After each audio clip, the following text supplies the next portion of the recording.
Okay, so this is from a while back, but Florida FWC voted to ban high-risk reptiles as snake lovers protest and beg for mercy.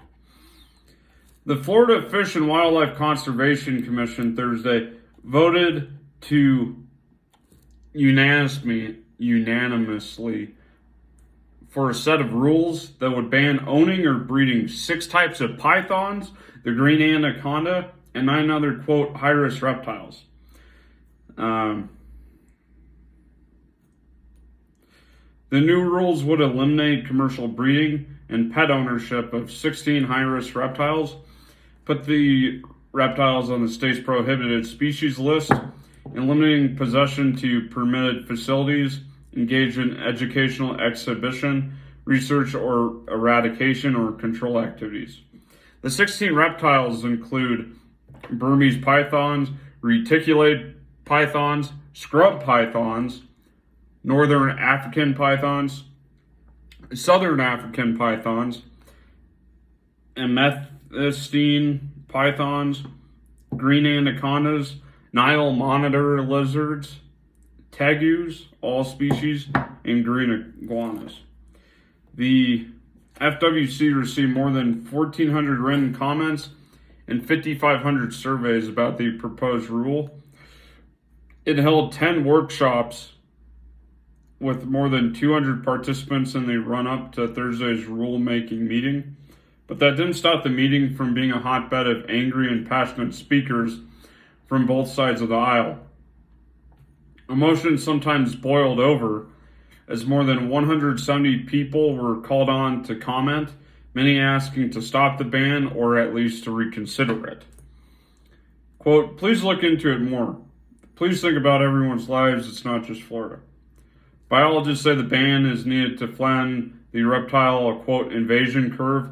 They say evidence shows that the reptiles wreak ecological havoc by swallowing native birds and, in the Burmese python's case, mammals as large as deer.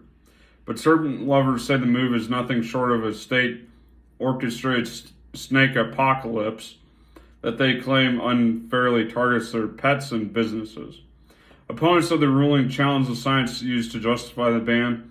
Some pointed to free-roaming cats as preying on many more native species than the exotic reptiles, which, yes, I will agree, is a problem everywhere because people just let their cats roam around.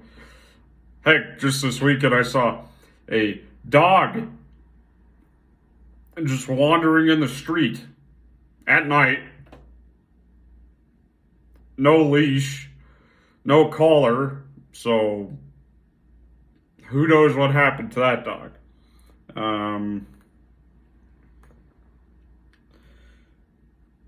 Should you be looking at rules that punish outlaws? You're creating a rule that makes criminals out of law-abiding citizens. Most of the speakers who called in Thursdays were pet industry and reptile rescue representatives opposing the ban, and several conservation groups commented in support of the ban. Many of the banned species can't survive in the wild much north of Lake Okeechobee.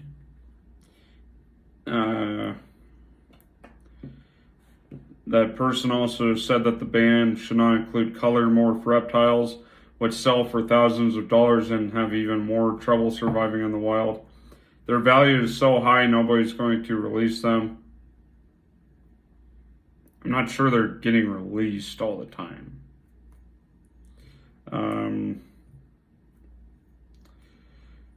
David Stone, a reptile enthusiast from Pennsylvania, fears that the ban would create an illegal, unregulated market for reptiles. I mean, that's going to happen no matter what. I mean, if you pay enough money, you can probably get almost anything.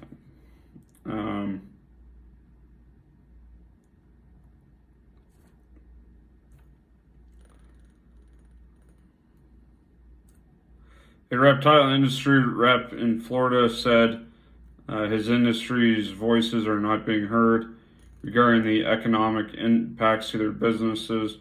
Far too many of us can't get through. We are not having our day in court with this. Public had plenty of opportunity to weigh in, according to the commission. When you change someone's ability to make their livelihood, it's a really tough decision, said the commission chair. I don't think we can put a cost on the ramification that's being done on the environment by the reptiles. Let's take a bold stand. We've got to put our foot down.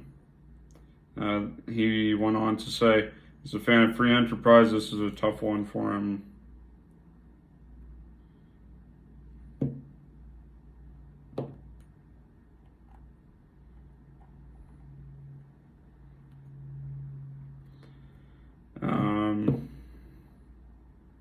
So when do the new commercial breeding for sale of iguanas and tegus would terminate on June 30th, 2024. When do the new rules begin? Most of them would take effect in a few months. The rule is almost certain to be challenged. Some past federal attempts to limit python sales haven't held up in court. In April 2017, the DC Circuit Court of Appeals upheld a lower court's decision that the U.S. Fish and Wildlife Service lacked proper authority under federal law to restrict interstate trade of Burmese pythons. The USA Association of Reptile Keepers, based in North Carolina, sued the federal government in 2013 to undo a nationwide ban on importing pythons and other constrictor snakes or transporting them across state lines. Currently, there are more than 5,000 licenses in Florida that authorize possession of wildlife in captivity. The license covers a variety of native and non-native species for activities including, but not limited to, breeding, exhibition, sale, and personal use. Between 1999 and 2010, more than 12 million wild-caught reptiles were imported into the U.S. Of those, more than 9 million reptiles were imported through Florida ports. State agency estimates 180 to 593 introduced invasive species in Florida are reptiles. 92% of them were by the live trade of animals. The FWC spends $3 million a year managing invasive species, which isn't a lot. The agency says with one of its primary priorities over the past few years being the Argentinian black and white tegu, where almost $1 million is being spent yearly in trying to reduce its population.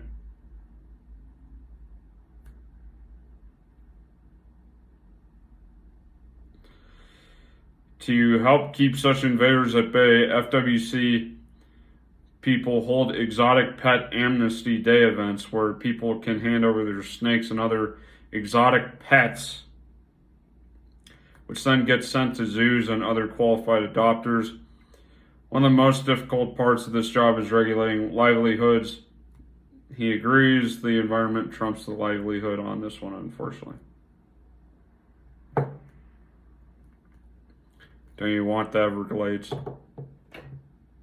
This has been your host, Luke. Like this video if you liked it. Subscribe for more. Hope you have a good night. Thanks for watching.